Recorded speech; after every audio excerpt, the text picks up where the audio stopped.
This is the most important mistake a lot of darts players make, and you don't want to do that.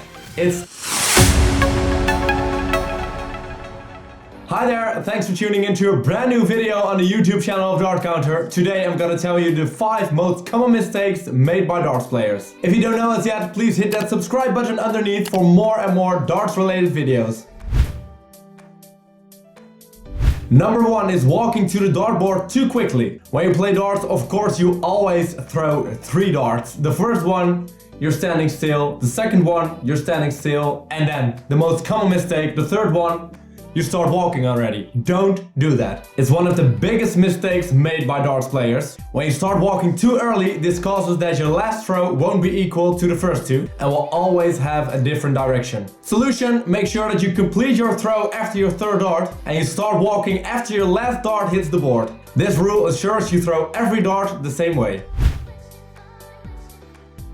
Number 2 of the most common mistakes is getting along with the pace of your opponent. We all know it, of course. Once in a while you've got an opponent who's throwing like Ricky Evans.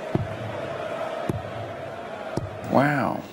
Or is throwing just as slow as Justin Pipe.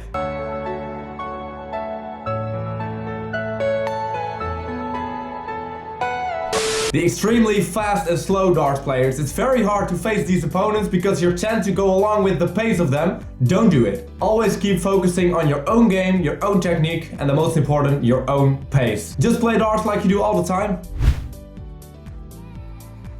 The third most common mistake is overpowering your second dart after a bad first one. We all know this one. You're walking towards the oki, ready to throw 3 amazing darts again, and then your first one lands in the 1.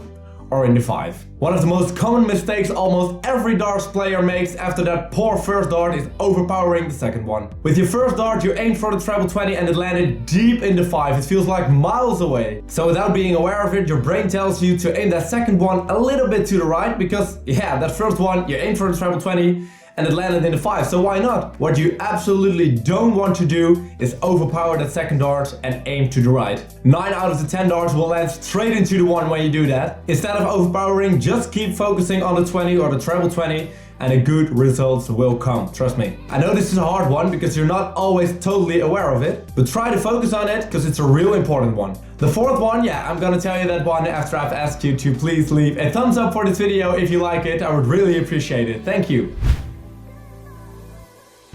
The fourth mistake, and a very common one, is switching to the 19s when the 20 doesn't go so well. Darts is a mental sport. Of course, your own darts level depends on the amount of training hours, the amount of talent you have, of course, but everything has to be fine in here as well. We all have got those days where the 20 looks like your biggest enemy. It's like there are built-in magnets in the 5 and 1 to keep your darts out of the 20. This has a big impact on your performance because you keep thinking about those poor darts. Well, then I better switch to the 19s, right? No. Of course, it can be a big relief when you aim for the 19 and you hit the 19 or even the treble 19 with every dart, but there's always that moment that you have to switch back to the main part of the dartboard, the 20. And once you've switched to the 19, switching back to the 20 will be very hard because you gave yourself a hard time mentally. So my advice would be just keep focusing on the 20, don't get distracted by your surroundings, and make sure you never have to think about the 19 again. And that's the 5th one. This is the most important mistake a lot of darts players make, and you don't want to do that. It's the ability of not calculating. You always have to check out with a double, so the worst you can do is a bad calculation. One of the most familiar mistakes is when you have 119 points left, you start with a 20. And of course, we all know, once you have thrown that 20, you've got 99 points left and 2 darts in your hand, and you're screwed. Before the end of the video, I'd like to ask you to please subscribe to this channel if you want to see more and more darts related videos. And I'm gonna see you next time. Cheers!